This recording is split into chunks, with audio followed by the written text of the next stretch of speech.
Ode, Fernando Pessoa. Para ser grande, ser inteiro. Nada teu exagera ou exclui. Ser todo em cada coisa.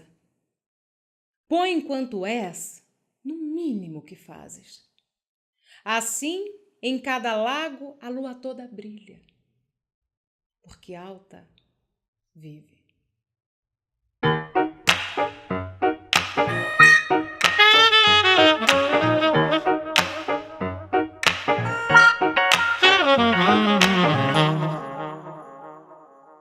Olá, tudo bem? Eu sou Mayra Ellen, acho que vocês já me conhecem.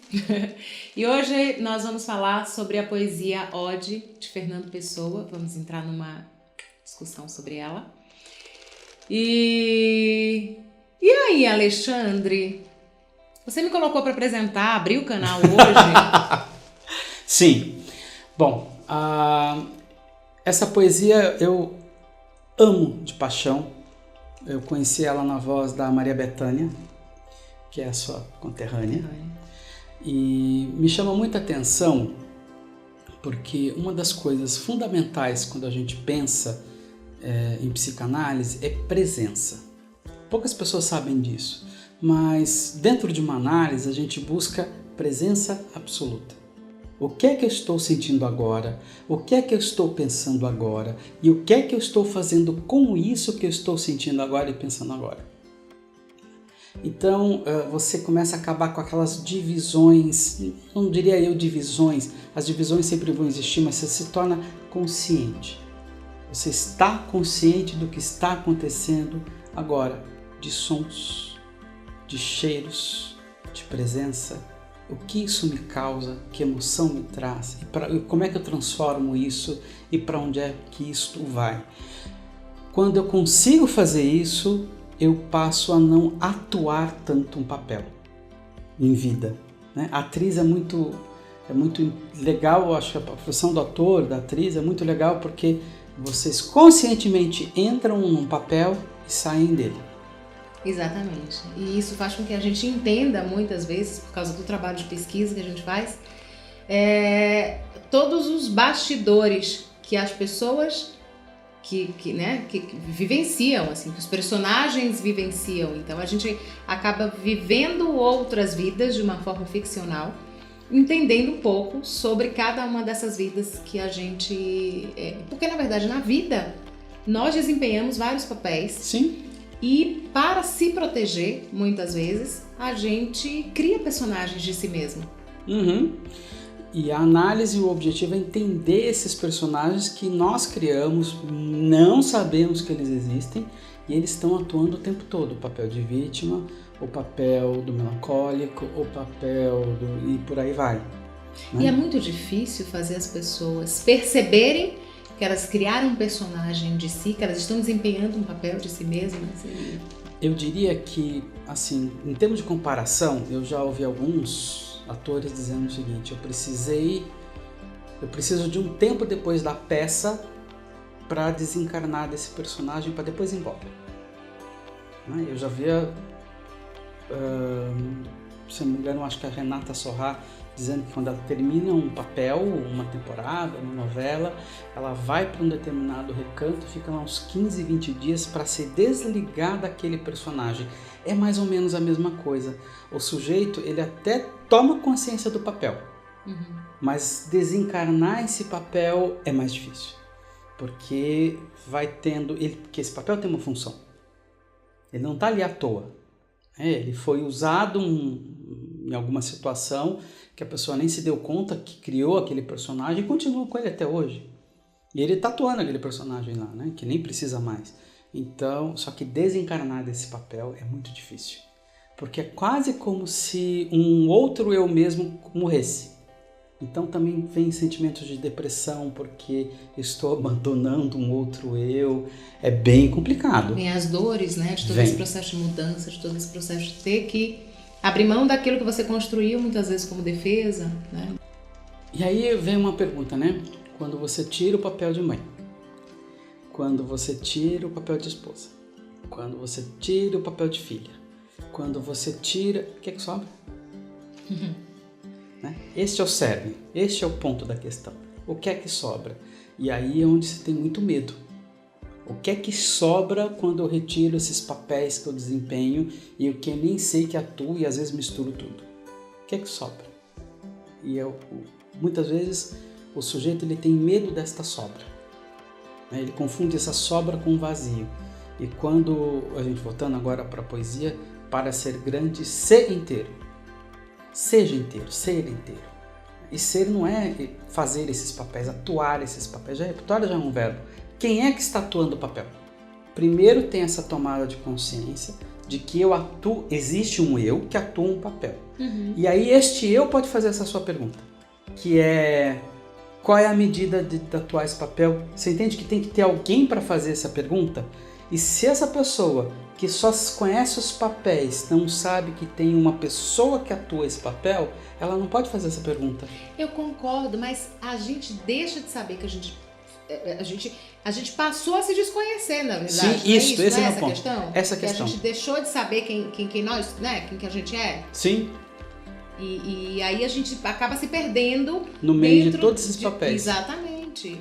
Isso. Aí sim, quando você consegue retomar este eu se torna consciente dele novamente, ele pode: mas eu preciso de todo esse papel? Eu preciso executar esse papel? E eu ainda sou útil para executar esse papel? Eu preciso abdicar desta outra coisa que me interessa, que é o que você está colocando, né? Que seria melhor para mim em função desse papel, que já ninguém mais tem função. Né? Então, é muito interessante quando surge esse eu no meio de tanto papel. E aí ele pode ser inteiro. Eu acho que talvez por isso as pessoas acabem, as pessoas se dão conta, elas, apesar de não ter consciência, elas se dão conta porque a partir do momento que a gente perde a nossa essência, a gente vai perdendo e deixando de ser ali o que é o nosso, né, o que a gente é de verdade. Eu acho que isso vai trazendo uma série de dores, uma série de questões. Muito. Fazendo a comparação, você sabe que você pegou um texto, decorou, né, e você vai fazer todo um trabalho muito árduo para incorporar este personagem, certo? O ator, ele sabe que existe este personagem e eu. Quando a pessoa está no consultório, ela já se igualou a este personagem. Ela e o personagem são a mesma coisa. Não existe mais dois. Os dois se tornaram um. E este ator, começa a viver só a vida desse personagem. E aí é o que você está falando, ela se perde no personagem. E para ela desencarnar esse personagem é uma perda. É como se ela se perdesse. Então fazer essa separação agora, então tem um momento de separação, tomada de consciência, depois de separação, para ela entender: este é o papel, este sou eu. E é muito dolorido isso, porque no final talvez não sobre nada do papel, que um dia ela foi. E aí vem sentimento de solidão, de abandonar esse papel. E às vezes é muito comum, numa análise, o sujeito não conseguir fazer esse processo. Ele retoma o papel. Ele não consegue se separar mais do papel. E aí ele prefere não se desvincular e continuar seguindo. E continuar seguindo aquele papel. E não tornar-se um sujeito, vamos colocar assim, autônomo. É muito interessante isso. E muitas análises são abandonadas porque o sujeito ele não consegue fazer essa passagem de se separar do personagem, né? Que o ator, por mais demorado que possa ser, ele se separa. Mas é interessante aí também uma outra coisa que me veio quando você também falou, que mesmo quando você termina um papel, um pedaço dele ficou em você, é um personagem, né? Um pedaço dele continua em você. Eu gosto de dizer que a gente vive, que é verdade, a gente vivencia, a gente experimenta aquele outro lugar, né?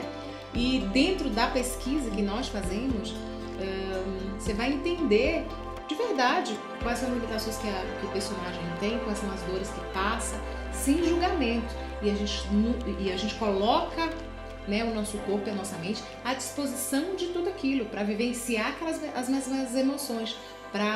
Na verdade, a gente trabalha com corpo e mente porque o nosso corpo é veículo para que aquilo, chegue e a gente possa levar com verdade. Tem que passar, claro que eu sou,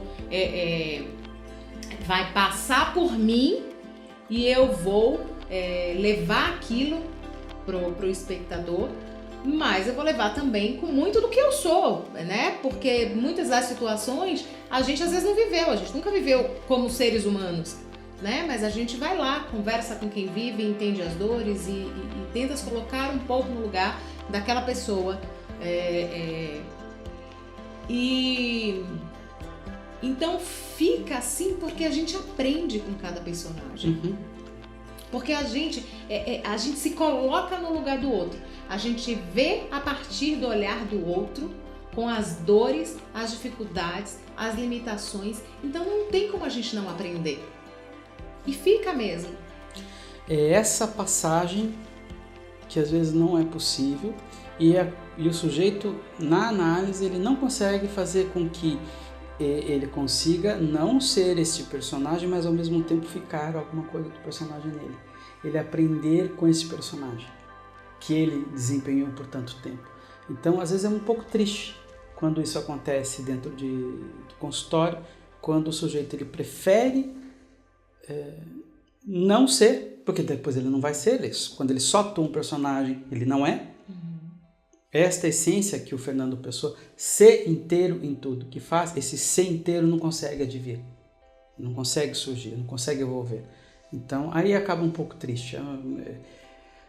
O sofrimento não me afeta tanto numa análise, o sofrimento do paciente, porque sofrer faz parte da vida, mas quando não é possível evolver este ser inteiro, é um pouco triste. Aí eu fico um pouco triste. É o único momento em análise que me deixa triste é quando esse sujeito não advém. É bem chatinho. Não se disponibiliza, né?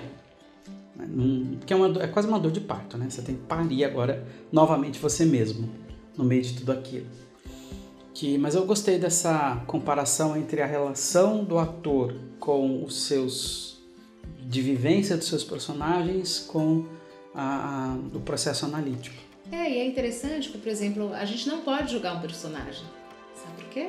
Se a gente julga um personagem, a gente não se disponibiliza e não faz com a verdade, porque como a gente julgou, a gente não vai se disponibilizar de verdade para entender, para se colocar no lugar, para encarnar. Você entendeu? Não vai encarnar o personagem mais. Então eu encarna, acho não que tem mais também, jeito.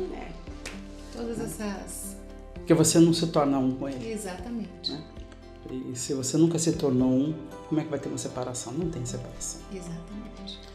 Bom, nós conversamos aqui um pouco de ser inteiro, de personagens, de separações e divisões com a Mayra. Muito obrigado mais uma vez. Eu que agradeço hoje, né? Porque eu pude abrir o programa e você nos trouxe tanto conhecimento, tanta informação. Eu agradeço a Alexandre. Obrigado. Bom, se você gostou desse vídeo, não deixa de assinar, ative as notificações, deixe seu comentário e até o próximo vídeo. Muito obrigado.